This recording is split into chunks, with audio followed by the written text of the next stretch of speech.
మనకు నచ్చినట్లు బ్రతకాలంటే ధైర్యం కావాలి. ఎదుటి వాళ్ళకు నచ్చేలా బ్రతకాలంటే సర్దుకుపోవాలి. అందరికీ నచ్చాలంటే నవ్వుతూ బ్రతకాలి.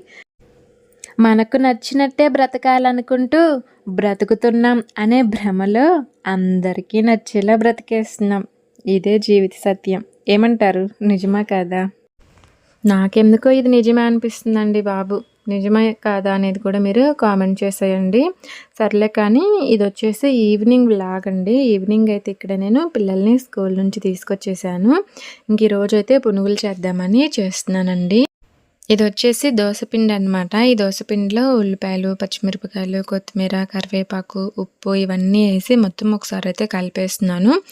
మనకి దోసపిండి ఏమన్నా లూజ్గా ఉంది అని అనిపిస్తే కొంచెం మైదా పిండి కలుపుకొని ఒక 10 నిమిషాలు, అరగంట నానబెట్టేసుకుంటే సరిపోతుందండి.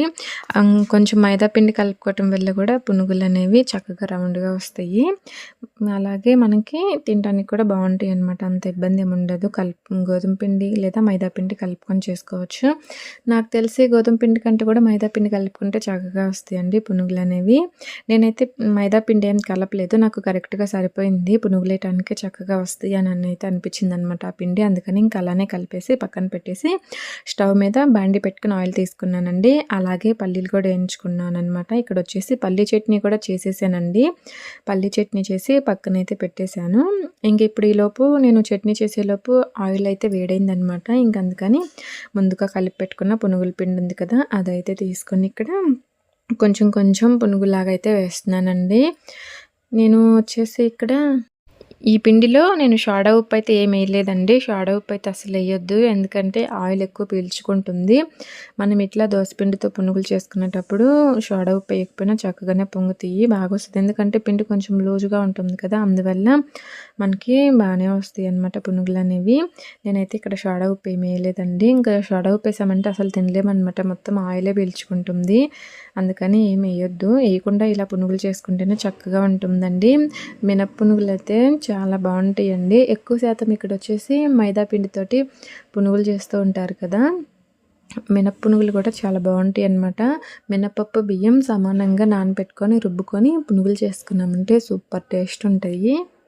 నేను మైదా పిండితోటి పునుగులు ఇటు హైదరాబాద్ వచ్చాకే తెలుసనమాట నాకు. ఇక్కడే దొరుకుతాయి కాబట్టి తింటుంటాం. మా సైడ్ అయితే మా ఊర్లో కానీ చుట్టుపక్కల కానీ మినప్పునుగులు ఎక్కువ చేస్తుంటారు. అప్పుడు మేము చిన్నగా ఉన్నప్పుడు మా అమ్మ కూడా ఎక్కువ మినప్పునుగులే చేస్తూ ఉంటుందండి. ఇంక అందువల్ల నాకు మైదా పిండితో పునుగులు చేయొచ్చు అనేది అయితే తెలియదన్నమాట.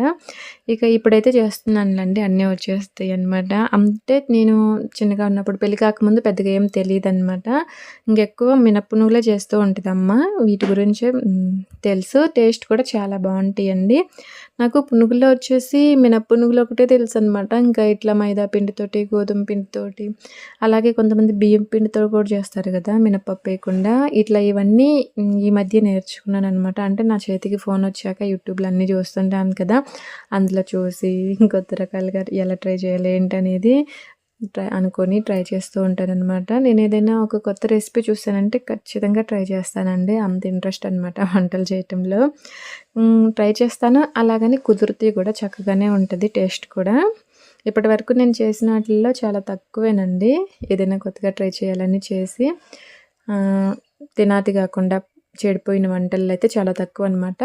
కేక్ అయితే 2 సార్లు ట్రై చేశాను కానీ అంత కరెక్ట్గా రాలేదు. ఇంకొకసారి అయితే లాస్ట్ టైం ట్రై చేశాను కదా, అదైతే పర్లేదు, బాగుంది టేస్ట్. సర్లేండి, నేనైతే ఇక్కడ పునుగులు చేయటం అయితే అయిపోయిందండి. పిల్లలు వాళ్ళ డాడీ అయితే తిన్నారనమాట నేను చేసేటప్పుడే వేడివేడిగా. ఇక నేను కూడా చేయటం పూర్తయిపోయాక తిన్నానండి. అంటే ఇంకా స్టవ్ మీద అయితే కొన్ని వేడి నీళ్ళు పెట్టేసి ఇంకా నేను తిన్నాను అనమాట పునుగులు. ఈలోపు నేను తినేలోపు నీళ్ళు అయితే వేడైపోయినాయండి. ఇక ఇది వచ్చేసి బ్లాక్ టీయో గ్రీన్ టీయో అన్నారండి. నేను ఏమన్నానంటే పాలల్లో కొంచెం పంచదార వేసుకొని వేడి పాలల్లో ఇది కలుపుకుంటారేమో అనుకుంటున్నాను. కాకపోతే మా వారు వచ్చేసి లేదు, నీళ్ళల్లోనే వేడి నీళ్ళల్లో కొంచెం తేనె వేసుకొని లేదా పంచదార వేసుకొని ఇంక ఇది ఇలా ముంచేసి 2-3 నిమిషాలు అలా ఉంచేసుకొని తీసేస్తే సరిపోతుంది, తాగొచ్చు, ఇంక అలానే తాగుతారని అయితే చెప్పారంట. చెప్పారు, ఏంటో చెప్పారంట అని వచ్చేసింది బై మిస్టేక్. అంటే నేను ఇట్లాంటివి ఎప్పుడు చూడలేదండి బాబు, నాకు అసలు వీటి గురించే తెలీదు. నన్ను తాగమన్నారు కానీ లేనిపోని కొత్త అలవాట్లు ఎందుకులే, నేను తాగనులే అని అయితే చెప్పేసాను అనమాట. వీటిని చూస్తుంటేనే ఏంటో ఒకటి డికాషన్ ఉన్నట్టుందండి. ఇదేం బ్లాక్ టీ మరి గ్రీన్ టీ అంటున్నారు. నేనైతే బ్లాక్ టీ అని ఉంది కదా దీని మీద అయితే అంటున్నాను.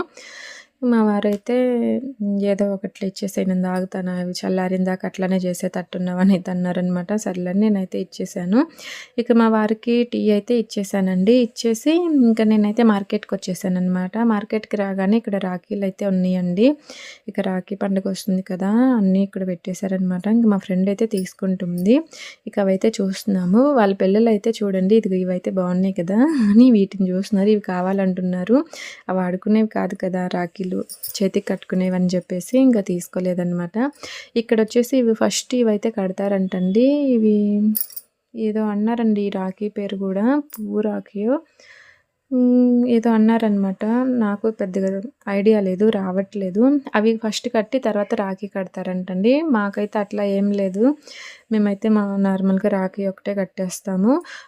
మేము వచ్చేసి అన్నలకి లేదా తమ్ముళ్ళకి రాఖీ కడతామండి. అంటే ఇక్కడ చాలామంది ఫ్రెండ్స్ తెలిసిన వాళ్ళు చెప్తున్నారనమాట, ఇక్కడ మేము అమ్మకి నాన్నకి ఇట్లా కూడా కడతారంటండి రాఖీలు. మాకైతే అలాంటిది ఏం లేదు. మేము తోడబుట్టిన వాళ్ళకి, పెద్దమ్మ కొడుకులకి, చిన్నమ్మ కొడుకులకి, ఇట్లా అన్నలు తమ్ముళ్ళు అయ్యే వాళ్ళకి మాత్రమే కడతామన్నమాట. అమ్మకి నాన్నకి ఇట్లా కట్టడం అంటే తెలియదు నాకు, ఇక్కడికి వచ్చాకే తెలిసింది. ఓకే అండి. ఇంకా తర్వాత అయితే నేను ఇక్కడైతే మామిడికాయలు ఉన్నాయి చూసారు కదా. నేనైతే అవి మామిడికాయలు అంటే మా ఫ్రెండ్ జాంకాయలు అంటుంది. చూస్తే దగ్గరికి వెళ్ళి అవి మామిడికాయలే అనమాట, పచ్చి మామిడికాయలు. ఇక తర్వాత అక్కడి నుంచి మేము మష్రూమ్స్ అయితే తీసుకున్నానండి వచ్చేసి. తర్వాత మామిడికాయలు అయితే తీసుకోలేదులండి. ఒక్కొక్క వచ్చేసి 15 రూపాయలు 20 రూపాయలు చెప్తున్నారు. ఇంకా అంత రేట్ పెట్టి ఎందుకులని తీసుకోలేదు. మష్రూమ్స్ తీసుకొని తర్వాత కూరగాయలన్నీ చూసుకుంటూ నచ్చినవి తీసుకుంటూ వచ్చేసాము. ఇక్కడ అరటికాయలు వచ్చేసి 50 రూపాయలు అంటండి డజను. ఇంకా ఒక డజన్ అయితే తీసుకున్నాము ఇద్దరిని, చెరొక డజను. అలాగే పూలు ఉన్నాయి పక్కన, పూలు కూడా తీసుకుంది.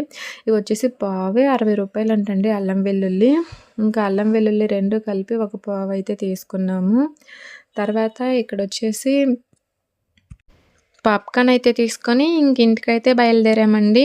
ఇంటికి వచ్చేసాక మా బుడ్డోడైతే చూడండి, నేను కూరగాయల సంచి అక్కడ పెట్టేశానో లేదో వెంటనే కూర్చొని ఇక ఎతుకుతూ ఉన్నాడనమాట. ఏం కావాలరా, నీకేం కావాలో చెప్పు, నేను చెప్తాను, తెచ్చానో తేలేదో అని అడుగుతుంటే నాకు సమాధానం చెప్పట్లేదు. కానీ వాడు మాత్రం కూరగాయలన్నీ తీసి ఇదిగో ఇలా చూడండి ఇలా పెడుతున్నాడు. ఏం కావాలో ఏంటో చెప్పురా బాబు అంటే అస్సలు చెప్పట్లేదన్నమాట. ఇంకా నాకు అర్థమైంది వాడు దేనికోసం ఎతుకుతున్నాడు, నారింజ మిఠాయి అనుకుంటా. కానీ నేనైతే అవి తీసుకోలేదు, మర్చిపోయాను అసలు. ఇంకా వాటి కోసమే ఎతుకుతున్నట్టున్నాడు. నేను అడిగాను అనమాట, నారింజ మిఠాయి ఏమన్నా కావాలా అని. అవును అదే అన్నాడు. ఇక అవైతే తేలేదురా, నువ్వు నాకు చెప్పలేదు కదా వెళ్ళేటప్పుడు అని అయితే చెప్పాను. ఇక వాడికి నేను తేలేదన్నా కానీ అస్సలు వినిపించుకోవట్లేదు అనమాట. చూడండి మొత్తం తీసి సర్దేస్తూ ఉన్నాడు, చూస్తున్నాడు పాపం వాడు. నాకైతే భలే నవ్వొస్తుంది అనమాట అలా చూస్తుంటే. చూడండి నేను తేలేదని చెప్పినా కానీ అస్సలు నా మాటే వినట్లేదు. సర్లేండి నేను ఇంకా సర్దేసే మొత్తం అని అయితే అన్నాను అనమాట. ఇంకా చూడండి ఎలా చూస్తున్నాడు. తేలేదనేసరికి ఇంకా చూడండి అదైతే బన్ అనమాట. ఇంకా అది తీసుకొని తిందామని చూసినట్టున్నాడు. ఇంకా బన్ అయితే తీసుకున్నాడు. పాప్కార్న్ తెచ్చాను కదా, ఇంకా అవి తినమంటే తినలేదనమాట, పక్కన పెట్టేసుకున్నారు. సర్లే ఇంక ఎట్లో తీసావు కదా, ఇంక నేను ఇవన్నీ సర్దుకుంటాను, ఇంక మీరు వెళ్ళి తినిపోండి అని అయితే చెప్పాను అనమాట. ఇంక వాళ్ళు అయితే వెళ్ళారు. ఇంక నేను ఇవన్నీ అయితే మొత్తం అయితే ఇలా ఉన్నాయి కదా, కవర్లు అయితే ఎక్కువ ఏం వేయట్లేదు అనమాట. ఇంక అందుకని బెండకాయలు, బీన్స్ ఇవన్నీ కలిసిపోయినాయండి. ఇంక వేటికవే విడివిడిగా పెట్టేద్దామని అయితే పెడుతున్నాను అనమాట. ఈరోజు అయితే కూరగాయలు చాలా తక్కువకే తీసుకున్నానండి. బీన్స్ వచ్చేసి 1/2 కిలో 10 రూపాయలే అనమాట. అలాగే బెండకాయలు కూడా 10 రూపాయలకి ఇచ్చారండి. అందుకని తీసుకున్నాను. బీన్స్ ఎప్పుడు తీసుకున్నాను అనమాట, ఎలా ఉంటుంది ఏంటో అని. చాలా తక్కువ, ఎప్పుడన్నా ఫ్రైడ్ రైస్లోనే వేస్తూ ఉంటాను. ఇంక ఈరోజు 10 రూపాయలకి 1/2 కిలో వస్తున్నాయి కదా అన్నట్టుగా తీసుకున్నాను. కూరగాయలన్నీ అయితే ఇదిగో ఇలా సర్దేశానండి. వేటికవే అయితే ఇలా విడివిడిగా పెట్టేశాను. కూరగాయలు పెద్దగా ఎక్కువ ఏం తేలేదు. ఇంట్లో ఉన్నాయి ఆల్రెడీ 2, 3 రకాలు అందుకని. ఇవైతే మష్రూమ్స్ అండి. ఇంక ఇవి అయితే తీసుకున్నాను. అలాగే ఇంకా అరటికాయలు. ఇది వచ్చేసి చుక్కకూర అంటండి. ఇంకెప్పుడు తీసుకోలేదు. ఇప్పుడే తీసుకున్నాను. బాగుంటుంది పప్పులో పెడితేనైతే అన్నారు. ఒకసారి చూద్దామని తీసుకున్నాను. చుక్కకూర అంట. ఇంకా అలాగే బీన్స్, బెండకాయలు ఇంతవరకు అయితే తీసుకున్నానండి. ఇంక ఇవన్నీ అయితే ఫస్ట్ ఒకసారి కడిగేద్దామని అయితే కడిగేస్తున్నాను. ఇంక వీటిని కడిగేసి ఇంక ఫ్రిడ్జ్లో సర్దేసి నీళ్ళు ఉంటాయి కదా, ఇంకా అవి తుడిచేసి ఒకసారి ఇల్లు ఉడిచేసానంటే సగం పని అయితే కంప్లీట్ అయిపోతుందన్నమాట. మళ్ళీ వంట పని అయితే చూడాలి కదా. ఇక్కడైతే ఇలా వారానికి ఒకసారి వెళ్ళి మార్కెట్లో తెచ్చుకుంటున్నాం. కానీ మామూలుగా మా అమ్మ వాళ్ళ ఊర్లో అయితే ఇంకా డైలీ వస్తూ ఉంటారండి కూరగాయలు అమ్మేవాళ్ళు. మనకు నచ్చిన కూరగాయలు తీసుకొని ఏ రోజుకి ఆ రోజే తీసుకోవచ్చు అనమాట. 2 రోజులకు ఒకసారి తీసుకుంటూ ఉంటుంది అమ్మ. డైలీ ఇంటి ముందులకైతే వస్తూ ఉంటారు కదా అమ్మేవాళ్ళు. ఇంకా అలా తీసుకుంటూ ఉంటాము. ఇంక ఇక్కడైతే మార్కెట్ పెడతారు కదా, ఇంక మార్కెట్లోనే తెచ్చుకుంటూ ఉంటాం అనమాట వారానికి ఒకసారి. ఇక్కడ మార్కెట్ వచ్చేసి మంగళవారం పెడతారండి. నాకు వారానికి ఒకసారి ఇలా తీసుకొని పెట్టుకోవటం కంటే మనకి డే బై డే తీసుకుంటేనే బాగుండనిపిస్తుందనమాట. మనకు నచ్చిన కూరగాయలు ఫ్రెష్‌గా తీసుకుంటూ ఉండొచ్చు కదా. ఫ్రిడ్జ్‌లో కూడా కొన్ని కూరగాయలు అయితే పెట్టకూడదు అంటూ ఉంటారు కదండీ. వాటిల్లో ఒకటి వచ్చేసి బంగాళదుంప అయితే ఫ్రిడ్జ్‌లో పెట్టొద్దు అంటారు కదా. మీరు పెడతారా లేదా? నేను బంగాళదుంప కూడా ఫ్రిడ్జ్‌లోనే పెడుతూ ఉంటానండి. పెట్టకూడదు అంటారు కానీ ఇక నేనైతే మా వారైతే నువ్వన్నీ నమ్ముతూ ఉంటావు, ఏం కాదు పెట్టొచ్చు అది ఇది అంటారనమాట. ఇంక అందుకే పెట్టేస్తూ ఉంటాను. మీరు బంగాళదుంపలు ఫ్రిడ్జ్‌లో పెడతారా లేదా? పెట్టొచ్చా పెట్టకూడదా చెప్పండబ్బా, నేను కూడా ఫాలో అవుదాం అనుకుంటున్నాను. సర్లే కానీ నేనైతే ఇదిగో ఇక్కడ కూరగాయలన్నీ కడిగేసి ఇలా కవర్లో అయితే పెట్టేసి మొత్తం మళ్ళీ ఫ్రిడ్జ్లో అయితే పెట్టేస్తానండి. కవర్లో ఎందుకు పెడతానంటే మళ్ళీ అన్నిటిని ఏరుకుంటూ ఉండాలి కదా, ఒక్కొక్కటి తీసుకుంటూ ఉండాలి. ఇదే కవర్లో పెట్టేసామనుకోండి, మనం ఏ కూరగాయలు వండుకోవాలనుకున్నప్పుడు ఆ కవర్ తీసుకుంటే సరిపోతుంది.